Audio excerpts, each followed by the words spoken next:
Bom, gente, desculpa, mas o chá tá aqui. Desculpa novamente. Vamos lá, vamos continuar então. Então, eu disse para vocês que as cooperativas, elas têm que criar órgãos obrigatórios. Nós vamos começar pelo primeiro órgão, que é a Assembleia Geral. O que é a Assembleia Geral? Na verdade, é a convocação de todos os associados, de todos os sócios, para votar, para deliberar alguma matéria que seja de interesse da cooperativa. E é através dessa votação, em assuntos que sejam importantes, que eles vão decidir o rumo da cooperativa, né? Mas eles só vão se reunir para decidir coisas que sejam importantes, né? Por quê? Porque a Assembleia Geral é um órgão supremo. Ela não vai se reunir para decidir se compra uma lâmpada, se não compra. São realmente assuntos que merecem a convocação de todos os associados, porque todos esses associados terão que ser convocados e se reunirão no mesmo espaço. Bom, para que essa Assembleia de sócios se aconteça, se realize, é necessário que haja uma convocação formal na forma estabelecida pela Lei 5.764.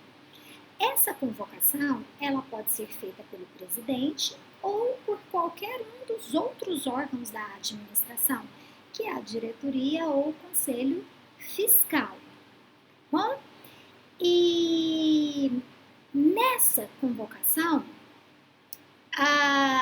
tem que estar presentes a grande maioria, né, dos associados. E outra coisa que a lei prevê também é que se essa convocação ela não for feita pelo presidente, se ela não for feita pelos órgãos, conselho fiscal, pelo conselho de administração ou diretoria, ela pode ser feita por até 1/5 dos associados. Eles se reúnem, fazem a convocação, desde que eles estejam em pleno gozo dos seus direitos. Isso está previsto lá no artigo 38, parágrafo 2º. Bom, como eu disse para vocês, essa convocação ela é formal.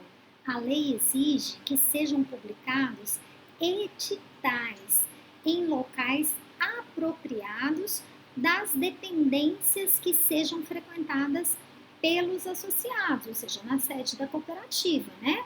Que seja também publicado em jornal e, além disso, tem que fazer uma comunicação para os associados. Hoje pode ser feita por e-mail, né? Através de cartas circulares, né?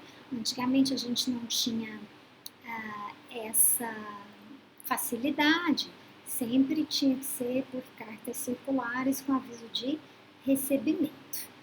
Bom, então, essa última providência, que era enviar essas circulares, ela não estava sendo cumprida pelas cooperativas pela dificuldade, pelo custo, né? Hoje nós já temos facilidade, hoje nós já temos os e-mails e não é mais uma justificativa descumprir esse requisito. Bom, uma vez que seja realizada a convocação dos associados, para... gente, desculpa, né? Eu tô falando uma coisa, eu lembro de outra, mas vocês já me conhecem. Eu disse a vocês, realizada a convocação dos associados. Eu não sei se vocês repararam, às vezes eu falo associado, às vezes eu falo sócio. Na verdade, é uma sociedade, né? Se é uma sociedade, os membros são sócios. Mas na prática jurídica, né, a cooperativa, as regras da cooperativa são muito parecidas com as regras de uma associação. Lembra que a associação é uma reunião de pessoas sem fins lucrativos? Então, esta terminologia de associado também é bastante utilizada para os cooperados. Bom, então, uma vez que seja realizada a convocação, tem que ter um número mínimo de associados ou de sócios para que essa Assembleia Geral se realize. Na primeira convocação, tem que estar presentes pelo menos 2/3 dos associados. Fez o edital, publicou, chegou na hora da reunião, não tinha 2/3 dos associados, só tinha mais de 50%. Pode ser realizada a assembleia ainda assim? Não. Se não for atingido o quórum de instalação, a segunda e a terceira convocações, elas podem acontecer na sequência, desde que o estatuto, isso esteja previsto no estatuto e lá no edital que foi publicado também, exigindo apenas um intervalo mínimo de 1 hora entre a realização da segunda convocação e da terceira convocação. Por que que a gente já publica tudo isso no primeiro edital e já prevê essa possibilidade no estatuto? Porque a lei fala que na segunda convocação o quórum de instalação é de maioria absoluta dos associados, ou seja, mais de 50%. Já diminuiu. Era 2/3 na primeira convocação, passou para mais de 50% na segunda convocação. E na terceira, a lei fala que pelo menos 10 associados. Então, o mínimo de associados que tem que estar presente para que a Assembleia Geral se realize são 10. Bom, iniciada a Assembleia, dependendo aí se for em primeira, segunda ou terceira convocação, ela vai poder deliberar, ela vai poder votar. Nessas deliberações, todos os sócios vão poder se manifestar. E cada sócio, como eu já tinha dito para vocês anteriormente, tem direito a um voto. Aqui o voto é por cabeça, independente do número de cotas que tenha do capital social da cooperativa. E outra coisa importante saber aqui também é que os sócios não podem ser representados por procuradores nas assembleias das cooperativas. Isso está previsto lá no artigo 48, parágrafo 1º. Bom, como é que a gente aprova determinada matéria que está sendo votada? Para a gente aprovar ou para rejeitar, tem que ter voto de mais de 50% das matérias que estejam sendo votadas, mais da maioria dos presentes. Bom, outra coisa também sobre a Assembleia Geral que é importante a gente saber é que a Assembleia Geral ela pode ser ordinária ou extraordinária. E vocês vão ver isso também lá na sociedade limitada, lá na sociedade anônima. Bom, a Assembleia Geral Ordinária é aquela que está prevista no Estatuto e que tem que acontecer dentro dos 3 primeiros meses do ano. E essa Assembleia Geral Ordinária, como o próprio nome diz, ela tem por objeto aprovar matérias corriqueiras da sociedade, como a prestação de contas da administração, a eleição dos novos administradores, né? E qualquer outra matéria que seja de interesse da sociedade e esteja prevista lá no Estatuto, mas que não seja matéria da Assembleia Geral Extraordinária. Bom, e a Assembleia Geral Extraordinária, ela pode ser realizada a qualquer momento. Só que existem casos específicos previstos lá no artigo 46 da lei, onde eu posso convocar a Assembleia Geral Extraordinária, como, por exemplo, para a reforma do Estatuto, como, por exemplo, para fazer fusão da cooperativa, incorporação, desmembramento, mudança de objeto, dissolução, nomeação de um liquidante para a cooperativa e prestação de contas do liquidante. Além disso, também a Assembleia Geral Extraordinária, ela vai poder ser convocada para destituir os membros da administração. Olha que coisa urgente, né? A gente está desconfiado que um membro da administração não seja muito honesto, então podemos convocar a Assembleia Geral Extraordinária. Então, nesses casos que eu falei para vocês, com exceção da destituição dos membros da administração ou do conselho fiscal, o quórum é um quórum específico. Tem que haver o voto de 2/3 dos associados. O que é 2/3? 66,66%. 67% vão ter que aprovar aquela determinada matéria objeto de votação. Bom, segundo órgão que a gente vai estudar hoje, o órgão de administração, né, que é chamado de diretoria ou conselho de administração. Eu posso usar qualquer terminologia aqui, diretoria ou conselho de administração. Mas como eu disse para vocês anteriormente, essa terminologia sinônima, ela só é utilizada aqui, tá? Lá nas sociedades limitadas e lá nas sociedades anônimas existe diferença entre diretoria e conselho de administração. Bom, essa diretoria ou conselho de administração das cooperativas, ela tem que ser formada, ou ele tem que ser formado por pelo menos 3 cooperados. E esses 3 cooperados, essas 3 pessoas, vão ser eleitas lá pela Assembleia Geral Ordinária, lembra lá? A não ser que seja caso de destituição, né, que vai ser eleito pela Assembleia Geral Extraordinária.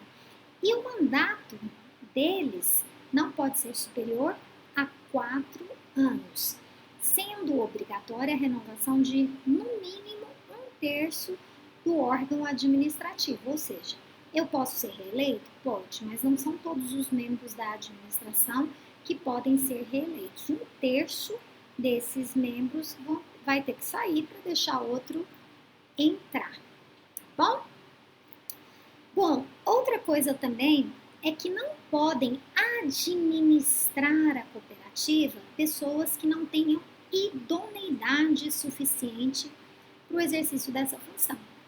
Assim sendo, a Lei 5.764, ela traz um rol das pessoas que são inelegíveis, das pessoas que não podem atuar na administração das cooperativas. E isso está lá no artigo 51. Quais são essas pessoas? São aquelas que são inelegíveis, né? São aquelas que são impedidas por lei de exercer cargo de administração de sociedades, são condenados a crimes que vedem o acesso a cargos públicos, condenados a crime falimentar, prevaricação, crime de peito ou suborno. O que é mesmo crime de peito ou suborno? Corrupção ativa e, ao contrário, corrupção passiva e corrupção ativa. Quem tenha cometido crime de concussão, peculato, contra a economia popular, fé pública ou contra a propriedade, de acordo com o rol do artigo 51. Além disso, também não vão poder administrar as cooperativas parentes entre si, até segundo grau. Dentro do mesmo órgão, se um fizer parte do conselho de administração e outro fizer parte da diretoria, não tem problema nenhum, não vai poder fazer parte do mesmo órgão. Bom, embora a diretoria ou conselho de administração execute a vontade da sociedade, é permitido que eles contratem gerentes técnicos ou comerciais que não pertençam ao quadro de associados, fixando-lhe atribuições e salários, ou seja, os administradores, os responsáveis, eles necessariamente não têm que executar as tarefas do dia a dia da cooperativa. Eles podem contratar empregados, mas aí vão ser empregados da cooperativa que vão ter suas atribuições definidas aí no contrato de trabalho, seu salário. Bom, e por fim, o último órgão das cooperativas, que vocês vão ver, como eu disse para vocês, existe também lá nas sociedades limitadas e lá nas sociedades anônimas, é o Conselho Fiscal. O Conselho Fiscal é um órgão que fiscaliza a administração. Vocês vão ver que é assim para todas as sociedades. A administração executa o que foi decidido pela Assembleia Geral e o Conselho Fiscal fiscaliza o órgão administrativo, certo? Esse conselho fiscal, ele tem que ser formado, constituído por pelo menos 3 membros efetivos fixos e 3 suplentes. Então, aqui existe o suplente. Todos não podem ser membros externos, têm que ser cooperados e são eleitos anualmente também na reunião ordinária da Assembleia Geral Ordinária, né? Pela Assembleia Geral e é permitida a reeleição, mas lembrando daquilo que nós conversamos, né? Apenas a 1/3 dos seus componentes. Aqui, gente, 2/3 dos membros do Conselho Fiscal devem ser alterados em cada uma das eleições. Bom, os membros do Conselho Fiscal se aplicam às mesmas observações que a gente fez aí aos membros da diretoria ou Conselho de Administração. Lembra daquelas restrições do artigo 51? As mesmas restrições são aplicadas aqui. Por quê? Se o administrador já era vedado, ainda mais para eles fiscalizam os administradores, a reputação deles tem que ser totalmente ilibada, tá? Em relação à imparcialidade, a mesma coisa também se aplica, não pode ter parentes até o 2º grau, nem em linha reta, nem em linha colateral, e não se admite também parentes entre si,